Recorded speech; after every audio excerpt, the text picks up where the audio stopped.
pense la chaleur plus le jeûne, elle commence à avoir la tête qui tourne et tout. Il y en a un, ça fait 8 ans qu'il n'a pas vu ses 3 enfants. Hier, on a rencontré un prince saoudien au garage. Et donc on a passé la nuit au garage. Et la voiture est en 1000 morceaux. Là, c'est complètement fermé, on peut pas sortir prendre l'air.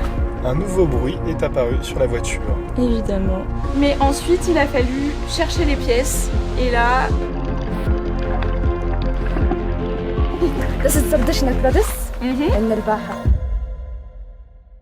Bon, on s'est changé, on a mis nos maillots de bain et en fait on vient juste de faire notre première plongée en Arabie Saoudite. On est venu sur ce spot, d'apparence il a pas l'air ouf et c'était génial. On a vu une tortue, c'est notre première tortue. Et j'ai pas pu m'empêcher de Hurler. Parce qu'en fait on a les masques de Décathlon où on peut respirer avec le nez et la bouche, mais on peut aussi parler dedans. Et des fois on s'entend quand on est sous l'eau, on arrive à se parler. Et du coup je fais tortue parce que je voulais absolument que Jérémy la voie aussi. Oh my god! Elle était toute sage, toute mignonne sur le sable et puis d'un coup elle s'est levée et elle est partie à une vitesse. Bon, c'était cool de voir un tordu quand même. On a vu un immense poisson comme ça aussi. Au début je pense qu'on a tous les deux pensé que c'était un petit requin. Et les couleurs, enfin les coraux, là c'était vraiment multicolore. Comme ce qu'on rêvait de voir depuis très longtemps.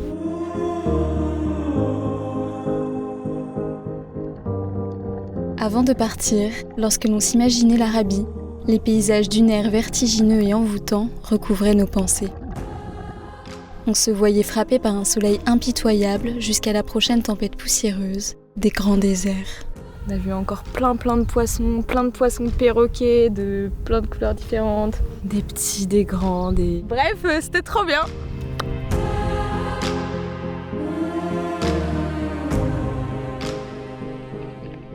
Mais encore une fois, sur la rive de notre ignorance, se cachait une diversité insoupçonnée. Il suffisait de prendre un peu de hauteur pour la trouver et d'y plonger pour la découvrir.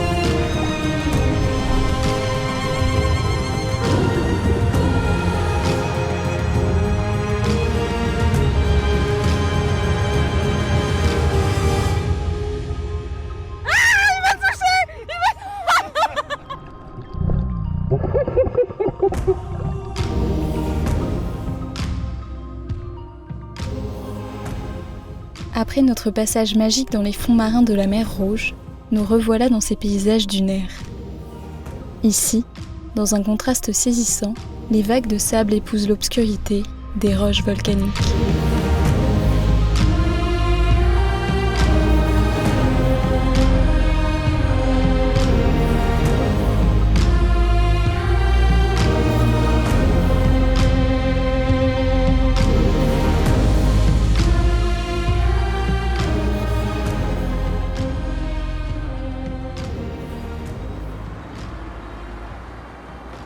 Nous voilà à Djeddah, car avant de nous rendre en Oman, nous devons nous assurer que Milo puisse traverser les étendues désolées du Caire vide sans souci. Mais il y a quelque chose que nous n'avions pas anticipé.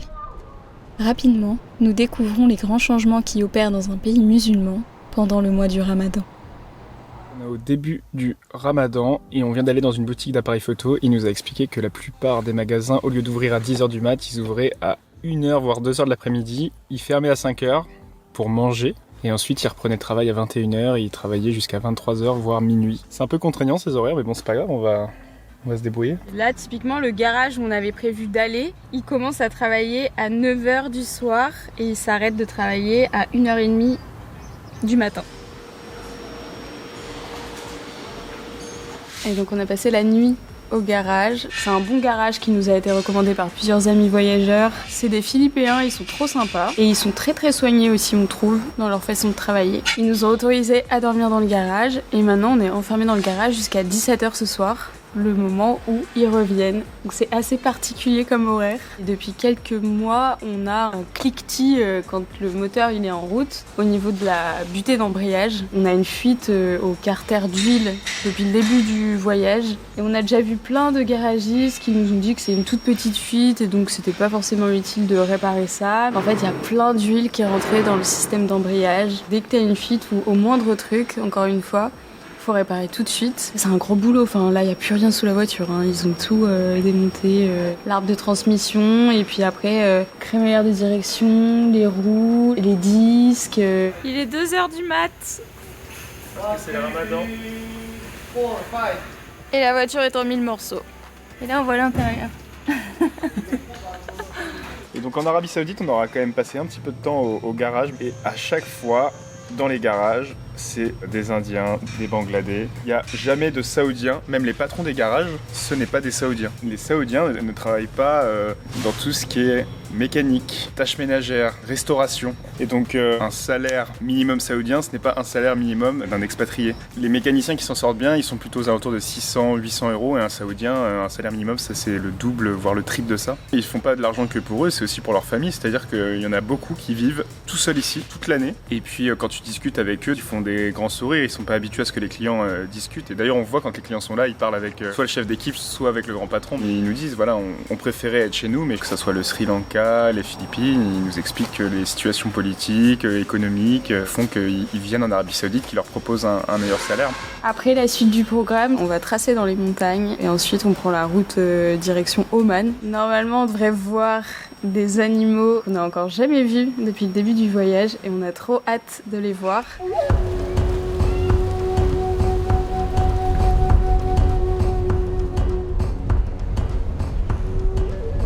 Sur le front de mer de Jeddah, c'est le début de la soirée là. On voit plein de familles qui commencent à arriver, à se poser. Là on est sur un espace où il y a déjà des tapis et des coussins pour se poser. Et sinon on voit plein de familles qui ramènent leur propre matériel de camping, qui viennent se mettre là face à la mer. Le mois du jeûne, ou Saoum, est considéré comme le mois de la charité, car lorsqu'il s'achève, les pratiquants s'acquittent de l'aumône. Comme on l'a vu dans la précédente vidéo à Médine, les fidèles ne doivent ni boire, ni manger, ni avoir des pensées ou des actes sexuels, du lever au coucher du soleil.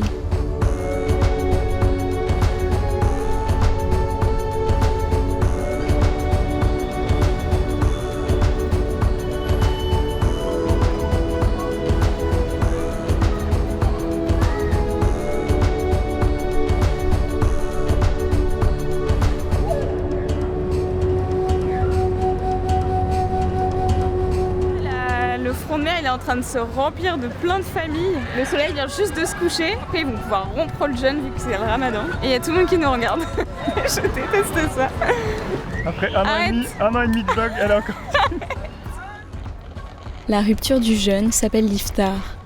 Les pratiquants se retrouvent alors en famille et entre amis, autour d'un repas souvent très copieux.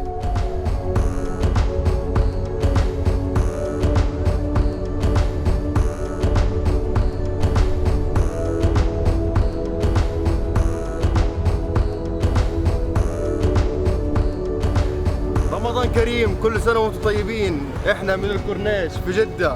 الأجواء جميلة وحلوة. The weather is very very very nice. Bye bye.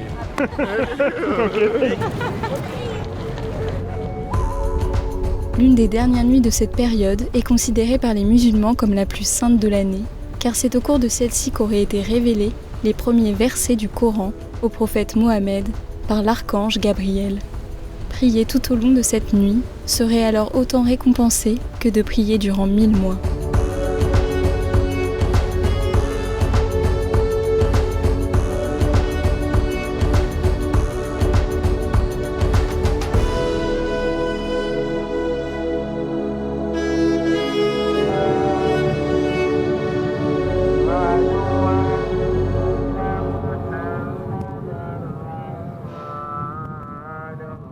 Ça y est, Les garages, c'est terminé pour l'Arabie Saoudite, on espère. Ils ont réussi à changer la butée d'embrayage. Et puis voilà, c'est toujours agréable. On aime bien discuter avec les ouvriers. On apprend plein de choses parce qu'ils viennent de plein de pays différents. Quand on les voit, on a l'impression que tout baigne dans leur vie. Et en fait, très rapidement, ils nous disent « Mais moi, j'ai pas vu mes enfants depuis 1 an. » Il y en a un, ça fait 8 ans qu'il a pas vu ses 3 enfants. Et le mec a la patate, toujours en train de rire. Ouais, trop sympa. Franchement, ça donne envie d'aller là-bas. Et hier, le patron, trop cool, il a ramené un fast-food yéménite pour tout le monde. On s'est tous assis sur un tapis, on a mangé et enfin, trop sympa quoi. Hello Tariq. Hey, how are you? I hope you had a good night here. Yeah, it's very nice night. Very nice hotel, thank you. With the mosquitoes, huh? Yeah, very nice. C'est comme si on s'était tapé un décalage horaire de 4, 5 heures, 6 heures. Parce qu'en fait, d'un seul coup, on s'est couché à 3, voire 4 heures du matin. Et même les ouvriers, on voyait qu'à la fin de la journée, comme le ramadan vient de commencer, ils étaient juste KO quoi. C'est-à-dire qu'ils prennent 0 pause. Ouais, ils arrivent à 17 heures et repartent entre 2 et 4 heures du matin, 6 jours par semaine. Et à la fin, ils n'arrivaient plus trop à sourire, à rigoler. Et c'est des mecs hyper courageux. Et à présent, c'est le cœur lourd que nous allons quitter les garages, une nouvelle fois. Non. Léna n'est pas d'accord. Alors... Jamais le cœur lourd qu'on quitte les garages.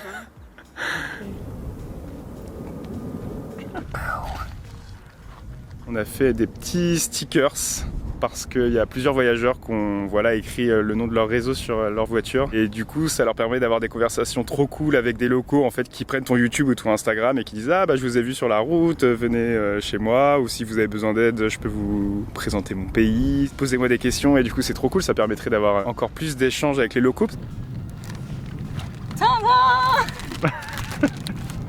Ils sont trop contents de leur truc. Tu vois que c'est assez gros.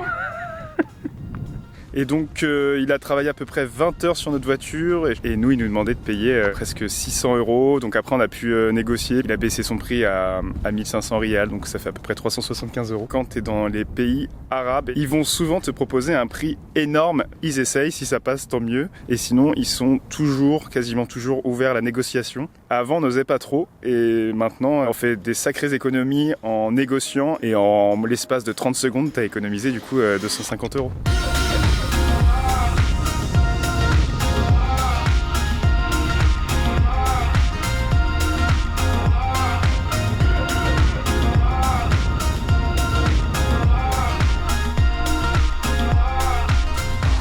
Un nouveau bruit est apparu sur la voiture.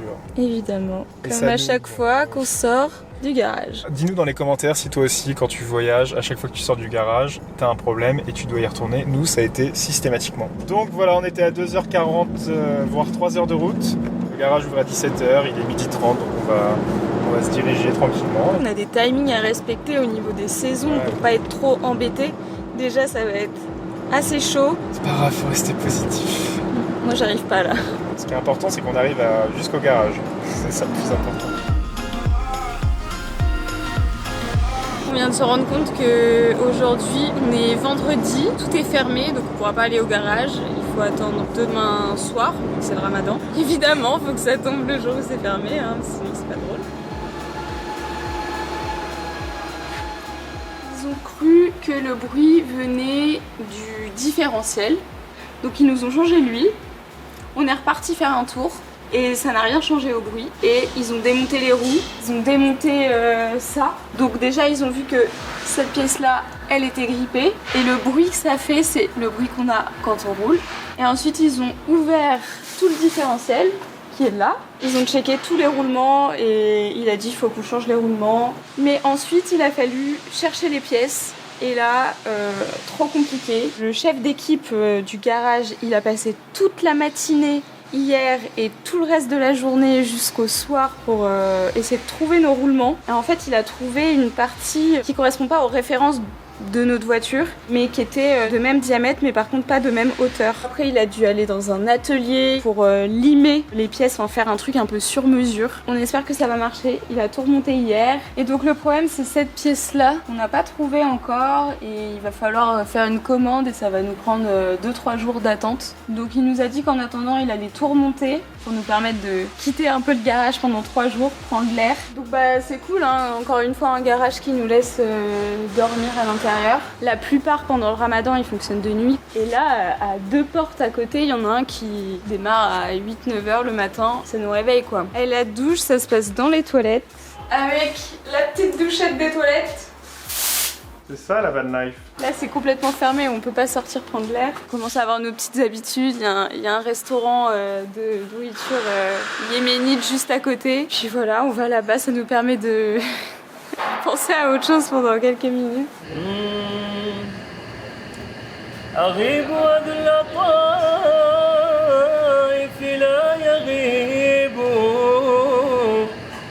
لا يغيب وأسأل السلامة من زمان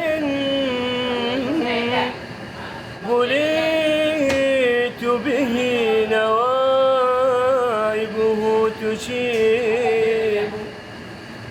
Machallah. Allez.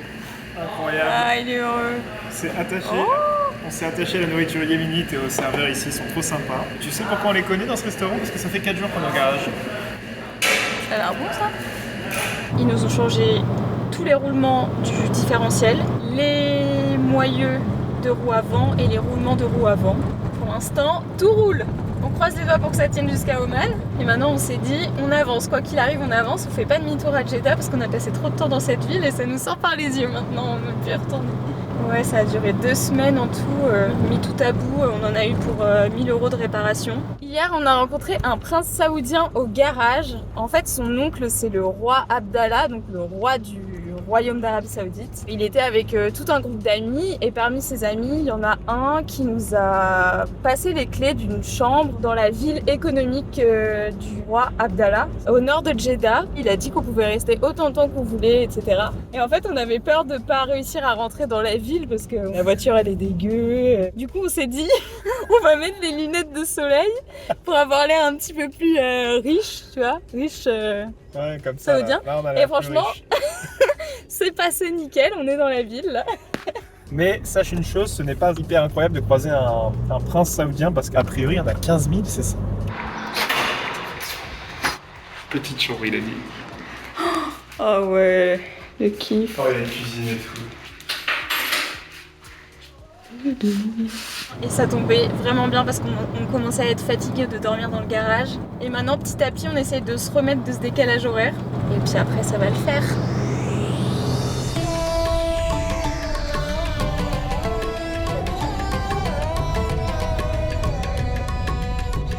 À présent, nous nous enfonçons dans les monts de l'Hejaz, au sud-ouest de l'Arabie. Il y fait très humide et la température a chuté de 20 degrés. Ça y est, c'est la fin. Ils ont cassé le jeûne. Qu'est-ce qui se passe? Il y a tout le monde sur la route. Non, On était tranquille, mais en fait, ils se réveillent. ils vont Les au bout. commerces viennent juste d'ouvrir, là, ça y est.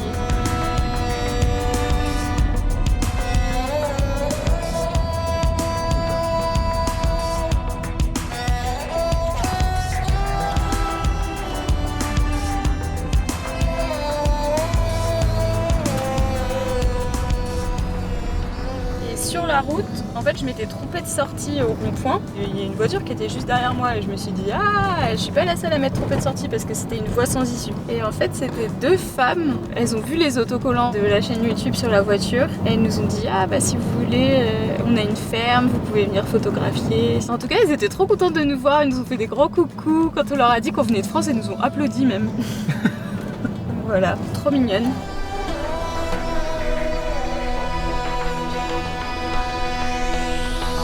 Bon, on vient de passer 1 heure, je dirais, avec les femmes qu'on a croisées hier en voiture. Donc elles nous ont invités à leur ferme ce matin. Qui nous ont fait faire le tour de la propriété. Ils nous ont présenté les oliviers, comment ça fonctionne. How are you, Badriya? How are you? Hello, how are you? Hello, salam alaikum. Tasharafna. La jeune fille qui parlait anglais, elle est venue en tenue traditionnelle, c'était magnifique, il y avait plein de broderies sur son abaya. Et elle avait aussi un bandeau là, ça faisait un peu ninja, mais c'était trop chouette, ça lui allait super bien. It's very beautiful. You are beautiful.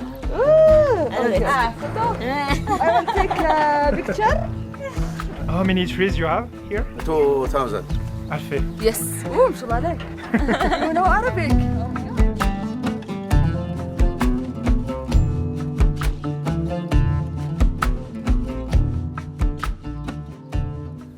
This is say مرزح. You know? It's very beautiful. All of you work in the farm? No, just my uncle and my dad. And Just- you? Do you have I visit just. you have no work? No. But I will marry. Okay. Inshallah. Ah, no married. Yes. Okay. So here you have olive tree, but do you make oil? Yes, and the sales for the customers. This is olive. In the first Before to become olive, it's flowers. yes, That's what you right. mean.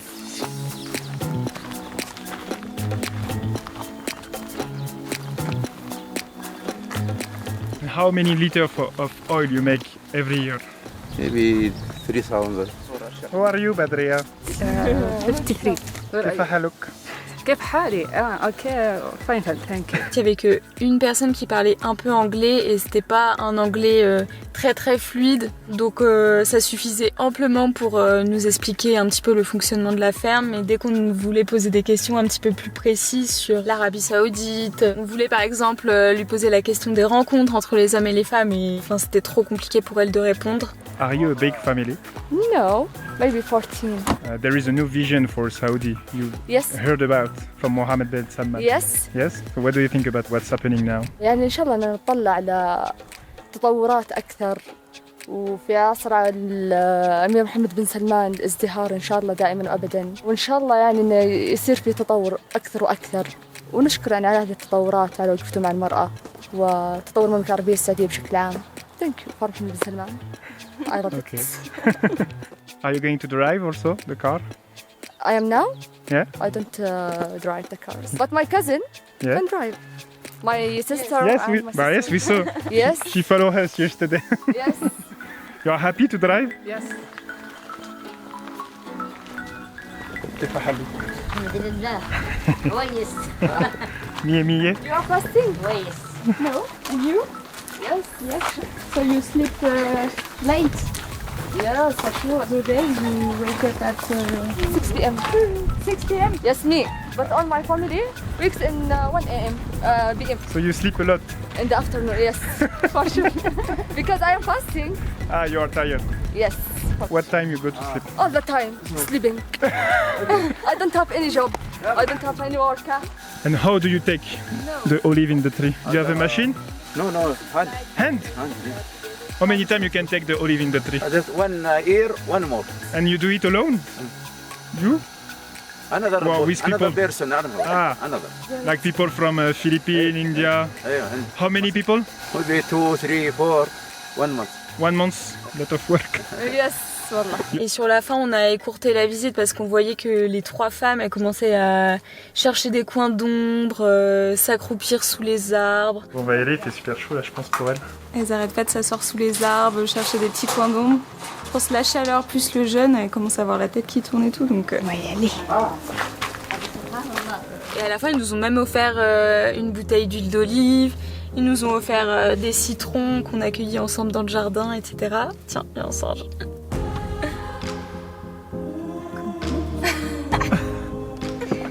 Comment il s'installe?